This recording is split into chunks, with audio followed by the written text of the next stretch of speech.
Shalom sahabat-sahabat yang Tuhan berkati. Jumpa kembali dalam Renungan Sabda Bapa Surgawi. Renungan firman Tuhan pagi hari ini buat kita yang terambil dari kitab Efesus pasal 5 ayat 15 sampai ayat 21. Ayat kunci di dalam ayat 15 saya bacakan buat kita semua. Karena itu perhatikanlah dengan saksama bagaimana kamu hidup. Janganlah seperti orang bebal, tetapi seperti orang arif. Saudaraku yang saya kasih di dalam Tuhan, pesan daripada Paulus ke jemaat di Efesus di dalam ayat 15 ini dikatakan cara hidup, ya. Perhatikanlah dengan saksama bagaimana kamu hidup, bagaimana menjalani hidup ini, bagaimana cara hidup yang baik. Jangan seperti orang bebal, tetapi seperti orang arif. Saya ambil tema renungan kita pagi hari ini dari ayat 15. Ciri orang beriman yang arif. Ciri orang beriman yang arif. Arif bisa dikatakan juga bijak. Arif bisa juga dikatakan orang berhikmat. Sehingga pagi ini kita akan lihat apa sih ciri-ciri orang beriman yang arif. Apa sih ciri-ciri orang yang beriman yang bijak atau juga yang berhikmat?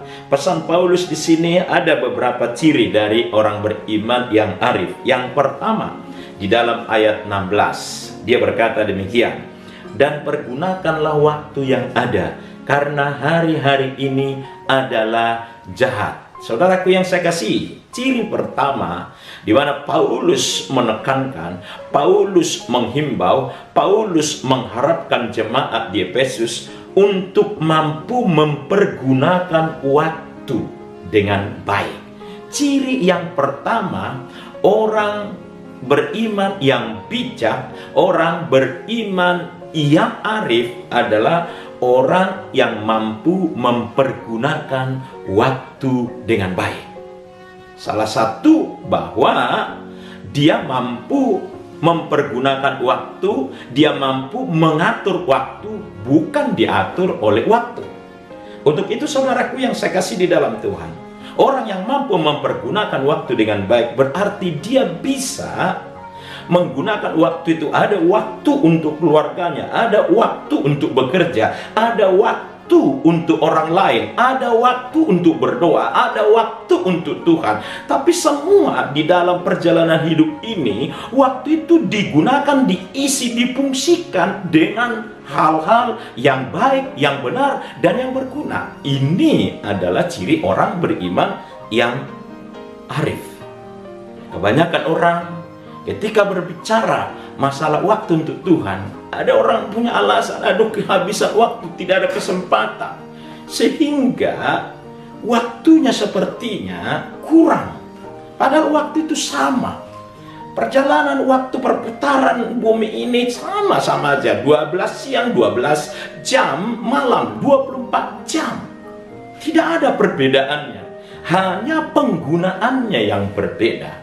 Tapi kalau kita sebagai orang percaya, orang beriman yang arif, yang bijak, harusnya mampu mempergunakan waktu dengan baik. Yang kedua, ciri yang kedua, orang beriman yang arif adalah orang beriman yang mau berusaha untuk mengerti kehendak Tuhan dalam hidupnya. Jadi ini yang kedua saudaraku yang saya kasih, ciri orang beriman yang arif atau orang beriman yang bijak adalah orang beriman yang mau, sekali lagi, mau berusaha untuk mengerti kehendak Tuhan dalam hidupnya. Ayat 17 saya bacakan buat kita.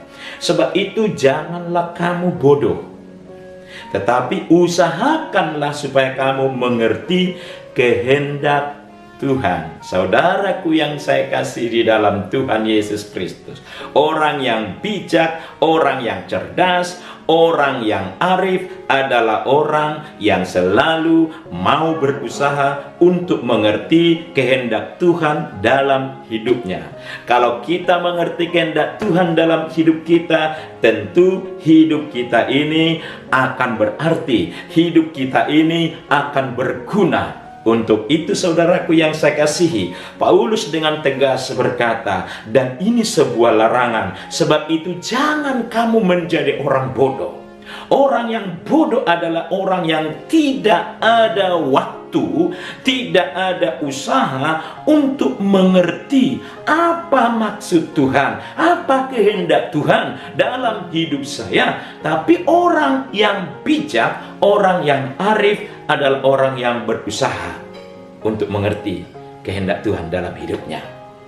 Saudaraku, Tuhanlah pemilik hidup saudara dan saya, dan Dia juga si pemberi hidup itu buat saudara dan saya.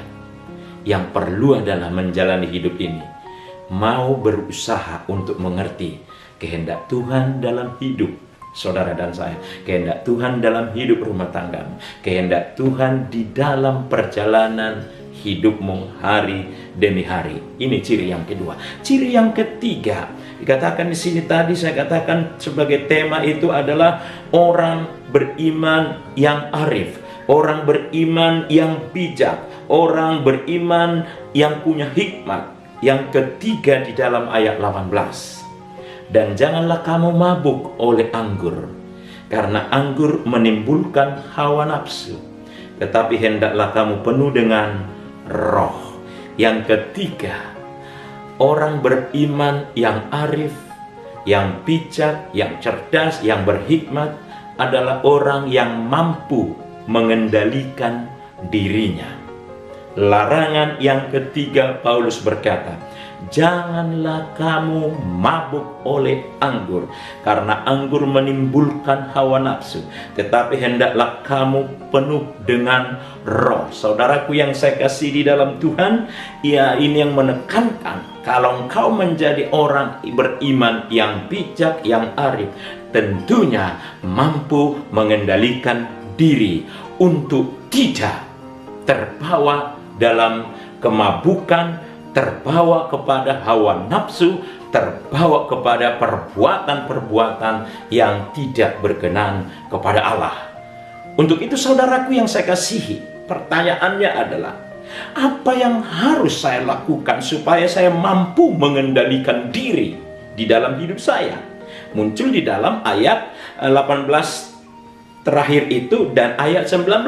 Ayat 18 terakhir berkata, tetapi hendaklah kamu penuh dengan Roh, dan berkata-katalah seorang kepada yang lain dalam mazmur, kidung puji-pujian dan nyanyian rohani.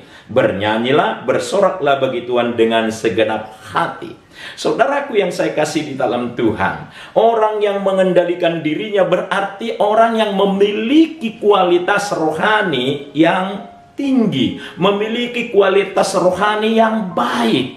Di mana kualitas rohani itu dikatakan, tetapi hendaklah kamu penuh dengan Roh. Kalau rohaninya baik, kalau rohaninya bertumbuh, tentu mampu mengendalikan diri. Sehingga di dalam ayat 18, bagaimana kita rohani kita supaya bertumbuh, rohani kita supaya kuat dan dewasa. Dikatakan di situ, dan berkata-kata seorang kepada yang lain dalam mazmur, kidung puji-pujian dan nyanyi rohani, bernyanyi dan bersoraklah bagi Tuhan dengan segenap hatimu. Berarti ibadah, puji-pujian, penyembahan, sorak-sorai adalah menjadi sarana untuk dia bertumbuh secara rohani.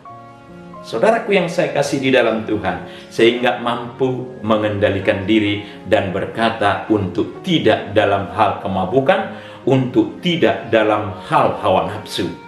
Untuk itu saudaraku yang saya kasih di dalam Tuhan Yesus Kristus, kesimpulannya pada pagi hari ini, ciri orang beriman yang bijak, yang arif, yang berhikmat tadi, yang pertama adalah mampu mempergunakan waktu dengan baik. Mari saudaraku yang saya kasih di dalam Tuhan, kalau kita mau menjadi orang yang arif, salah satunya adalah pergunakanlah waktumu dengan baik.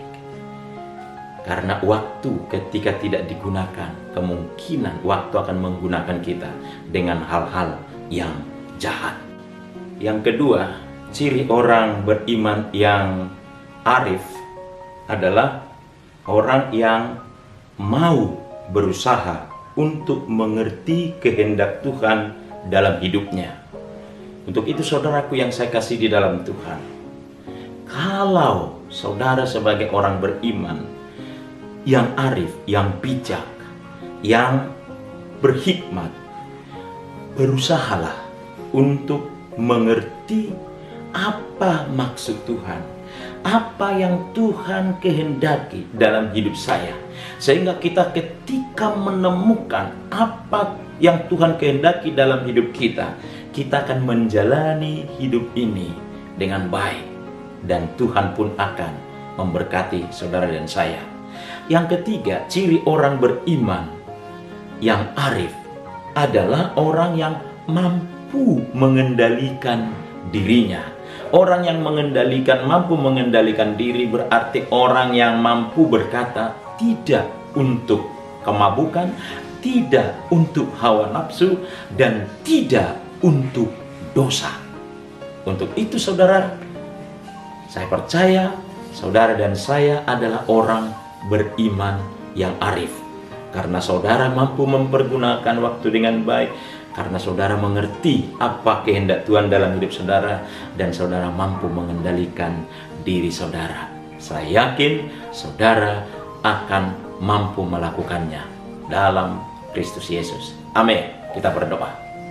Bapa di surga, kami bersyukur pada pagi hari ini Tuhan berikan kesempatan bagi kami menikmati kebenaran firman-Mu. Kiranya renungan firman pagi hari ini menguatkan iman kami dalam Kristus Yesus. Puji Tuhan saudaraku yang saya kasih, kiranya saudara diberkati lewat renungan pada pagi hari ini. Sampai jumpa di dalam program Sabat hari yang akan datang. Haleluya, shalom, Tuhan memberkati. Bagi Bapak Ibu yang diberkati lewat renungan Sabat ini, Bapak Ibu dapat nge-like, subscribe, bahkan juga komen dan membagikan kepada teman seiman yang lain sehingga mereka juga diberkati. Terima kasih, Tuhan memberkati saudara. Shalom.